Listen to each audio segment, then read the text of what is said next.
Friends, Canada का एक PR programme आपके साथ आज शेयर करूंगा। इसमें आपको विद फैमिली पीआर मिलेगा, ना आपको इसमें जॉब ऑफर लेटर की जरूरत है, बिल्कुल फ्री में आपने अप्लाई करना है, कोई आपने डॉक्यूमेंट्स नहीं देने, यस और नो में आपने एप्लीकेशन के आंसर देने हैं एंड दैट्स इट। आपकी एप्लीकेशन जमा हो जाएगी।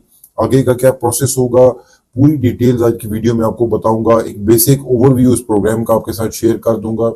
वैसे तो इसमें सभी लोग अप्लाई कर सकते हैं, लेकिन मैं वीडियो में ये भी बताऊंगा कि किन लोगों के लिए ये बेहतर है प्रोग्राम, क्योंकि इसमें आपका गोल है कनाडा का पीआर, लेकिन पीआर मिलने के चांसेस किन लोगों के लिए ज्यादा है वो भी डिटेल के साथ आपको समझाऊंगा।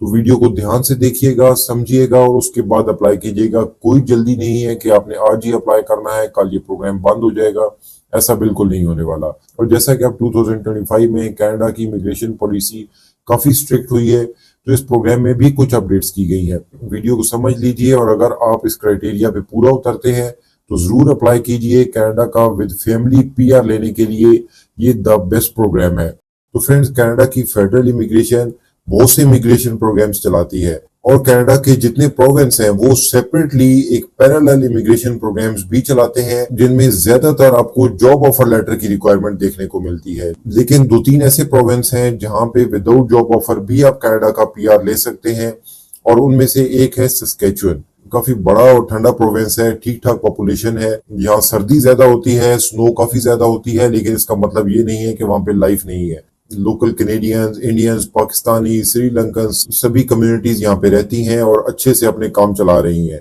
और सस्केचुअन इमिग्रेशन के भी डिफरेंट पीआर प्रोग्राम्स हैं, जिनमें से एक है international skilled workers occupation and demand और दूसरा है international skilled workers Saskatchewan express entry. इन दोनों में आप विदाउट जॉब ऑफर अप्लाई कर सकते हैं। दूसरा, इसमें बिल्कुल फ्री आप अप्लाई करेंगे, कोई आपने शुरू में एप्लीकेशन फीस नहीं देनी और ना ही कोई डॉक्यूमेंट्स देने हैं। ये सस्केचुअन इमिग्रेशन की फ्रेंड्स ऑफिशियल वेबसाइट है, और चाहे आप ऑक्यूपेशन एंड डिमांड के लिए अप्लाई करते हैं या एक्सप्रेस एंट्री के लिए, इसके लिए आपको जरूरत क्या होगा, आपको पासपोर्ट नंबर चाहिए, अपनी डेट ऑफ बर्थ आपने देनी है और यस और नो में आपने आंसर करना है कि आपके पास कोई इमिग्रेशन रिप्रेजेंटेटिव है, कोई आपने लॉयर या कंसल्टेंट हायर किया है, क्या आप एक स्किल्ड वर्कर हैं, इसका भी यस और नो में आंसर करेंगे, क्या आपके पास एक जॉब ऑफर है, इसका भी यस और नो में आपने आंसर देना है, क्या आपने कनाडा की फेडरल इमिग्रेशन को एक्सप्रेस एंट्री के लिए अप्लाई किया है, इसको भी आप यस और नो में आंसर करेंगे। आपने अपना ऑक्यूपेशन उसके बाद सिलेक्ट करना होगा और नेक्स्ट आपसे पूछा जाएगा आपकी डिग्री की इवैल्यूएशन, तो क्या आपके पास ईसीए है, उसको भी आपने सिर्फ यस और नो में ही आंसर करना है। अब इसके बाद क्या होगा फ्रेंड्स, ये बात समझने वाली है, और इसी से आपको अंदाजा होगा कि किन लोगों के लिए ये बेहतर है, कौन लोग इसमें अप्लाई करेंगे तो उनका फायदा होगा। आपने जो भी इंफॉर्मेशन दी है उसकी बेस पे आपको पॉइंट्स दिए जाएंगे। टोटल 110 पॉइंट्स होते हैं, जिनमें से 60 पॉइंट्स आपने लेने हैं। वो 60 पॉइंट्स कैसे आपने पूरे करने हैं ये भी मैं अभी आपको दिखाता हूँ। सस्केचुअन की प्रोविंशियल इमिग्रेशन हर महीने ड्रॉ करती है और इन ड्रॉज में नाम निकाले जाते हैं जिन लोगों के पॉइंट 60 से ऊपर होते हैं, और एक साल में कभी भी आपका नाम आ सकता है। तो इसमें जिन लोगों का भी नाम आता है उनको इश्यू किया जाता है ITA, इन्विटेशन टू अप्लाई। फिर आप इमिग्रेशन को अप्लाई करते हैं, उस वक्त आपने फीस भी पे करनी होती है। लेकिन पहले मैं आपको ये पॉइंट्स बताता हूँ, फिर आगे का प्रोसेस भी एक्सप्लेन करूंगा कि आपने ये 60 पॉइंट्स कैसे पूरे करने हैं और किन लोगों के लिए ये बेहतर होगा। तो फ्रेंड्स, ये सबसे पहले स्टार्ट होता है आपकी एजुकेशन से। अगर आप 10+2 हैं, FA या FSC कर रखा है आपने, तो भी आप इसमें अप्लाई कर सकते हैं। इससे कम एजुकेशन वाले इसमें अप्लाई नहीं कर सकते। उसके आपको 12 पॉइंट्स मिलते हैं, लेकिन मैं रेकमेंड करूंगा इसमें कि मिनिमम बैचलर्स डिग्री या उससे ऊपर मास्टर्स डिग्री हो, डॉक्टरेट हो, या जो भी आपके पास कोई बड़ी डिग्री है वो लोग अप्लाई करें। लेकिन मिनिमम बैचलर्स डिग्री, इससे नीचे वाले अप्लाई नहीं करें। इसमें उनके चांसेस बहुत कम है कि उनको इसमें पीआर मिल सकेगा। बैचलर्स डिग्री के साथ अगर आप अप्लाई करते हैं तो आपको मिलते हैं 20 पॉइंट्स। उसके बाद आता है फ्रेंड्स बहुत इंपॉर्टेंट आपका वर्क एक्सपीरियंस, कि जिस दिन आप ये अप्लाई कर रहे हैं उससे पिछले 5 सालों में आपके पास कितना वर्क एक्सपीरियंस है।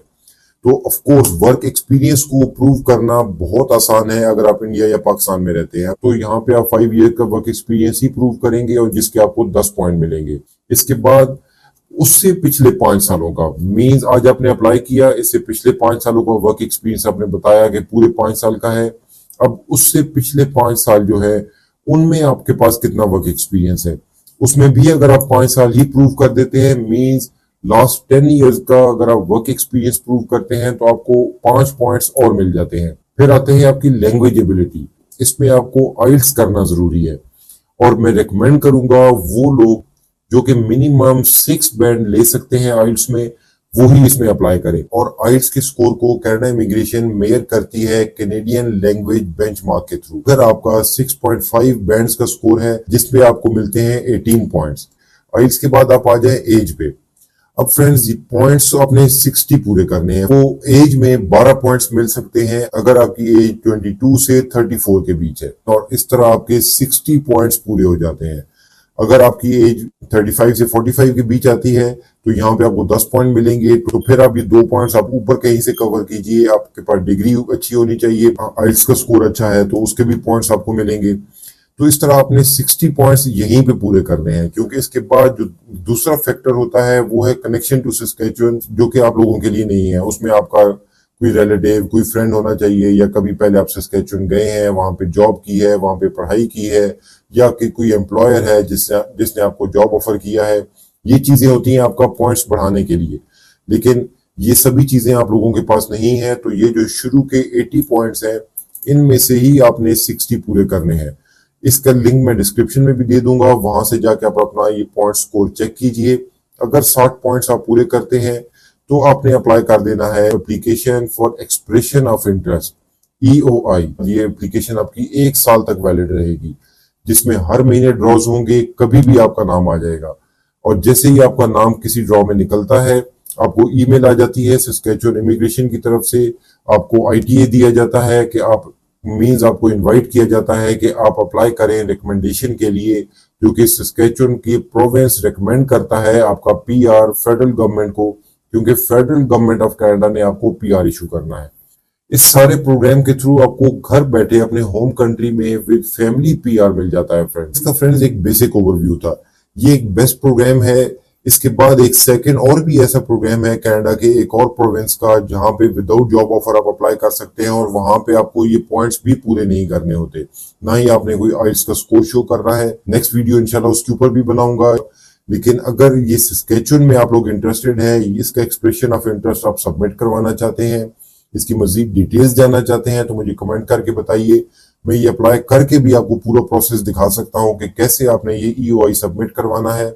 इसमें सभी लोग अप्लाई कर सकते हैं, कोई लिमिटेशन नहीं है।